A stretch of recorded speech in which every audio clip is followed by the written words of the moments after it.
Hi everyone, हम लोग नए वीडियो में बात करने वाले हैं कि एनपीटीईएल जो होता है, कोर्स जो होता है एनपीटीईएल का, उसको आपको कैसे पास करना है।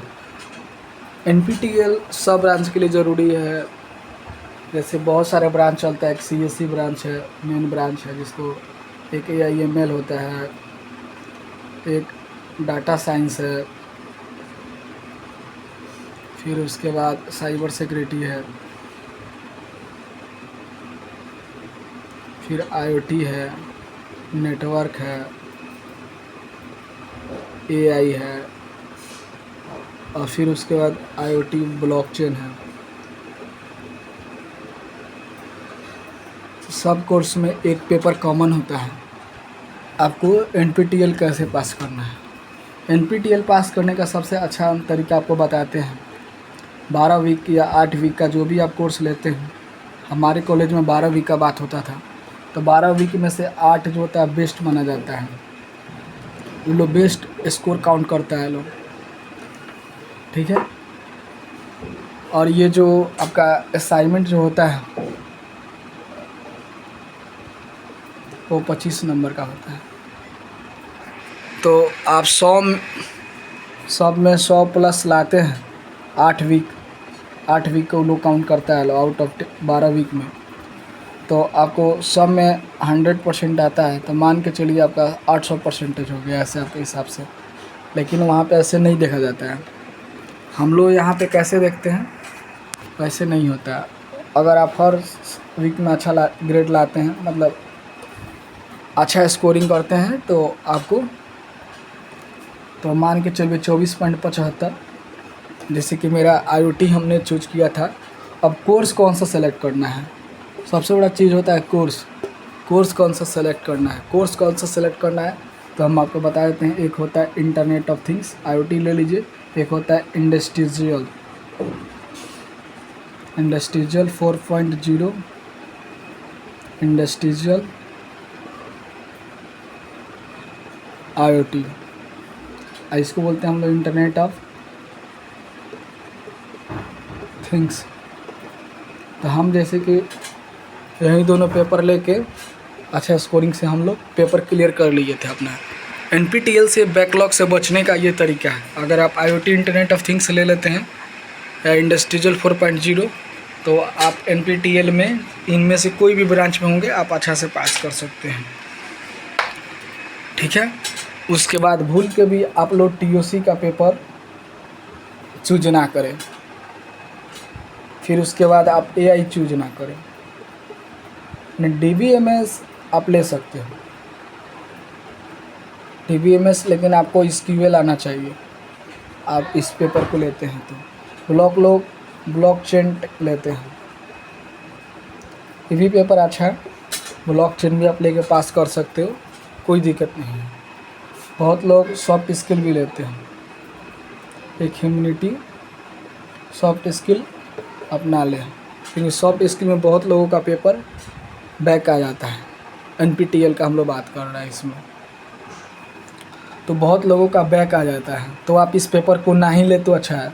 एक और आपको हम पेपर बताते हैं जो कि बहुत आसान होता है, मशीन लर्निंग अगर आप ले लेते हैं, विश्वास करें आप पास कर जाइएगा एनपीटीईएल में। मशीन लर्निंग अगर आप ले लेते हैं तो आप पेपर क्लियर कर पाइएगा। उसके बाद आप चाहते हैं कि नहीं इनमें से कोई नहीं ले, तो आप मेरा बात मान के आप कोई भी एक पाइथन प्रोग्रामिंग ले ले, पास हो जाइएगा। बहुत लोग तो सी प्रोग्रामिंग लेकर भी पास कर लेता है, वो भी बढ़िया है। लेकिन मेरे अनुसार ये दोनों पेपर या उस कॉन्सेप्ट का पेपर एनपीटीईएल का सर्टिफिकेट होना ज़रूरी है। इसे बहुत इफ़ेक्टिव पड़ता है इंटरव्यू के लिए और प्लेसमेंट की दृष्टि से। अब बात होता है कि एक और सवाल है कि समर इंटर्नशिप जो चल रहा है अभी फ़िलहाल,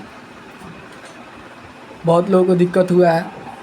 मैं वीडियो लेट से बना रहा हूँ, लेकिन आगे जो बैच होगा उसको मुश्किल नहीं होगा। समर इंटर्नशिप में आप मशीन लर्निंग का प्रोजेक्ट करें, मशीन लर्निंग का प्रोजेक्ट कर ले। समर इंटर्नशिप 2 होता है ना, 3 होता है। तो अगर आप 5th सेमेस्टर के विद्यार्थी हैं तो आप मशीन लर्निंग प्रोजेक्ट करें या तो डाटा साइंस का प्रोजेक्ट करें, ठीक है, कर ले। डाटा साइंस का प्रोजेक्ट आप कर ले, बहुत बेस्ट रहेगा। अगर आप अगर आप 3rd सेमेस्टर के विद्यार्थी हैं तो आपको उप्स करना चाहिए, या तो डीएसए सीख लेना चाहिए, डीएसए का प्रोजेक्ट कर लेना चाहिए, ठीक है, या तो आपको वेब डेवलपमेंट बहुत अच्छा रहेगा, वेब डेवलपमेंट कर लेना चाहिए। अगर आप 7th सेमेस्टर में हैं तो 7th सेमेस्टर में है तो आप आईओटी का प्रोजेक्ट कर लीजिए। ज़्यादातर लोग मशीन लर्निंग बेस्ड प्रोजेक्ट करते हैं, internship machine learning based project करते हैं। उसके साथ आप चाहते हैं तो एंड्रॉयड डेवलपमेंट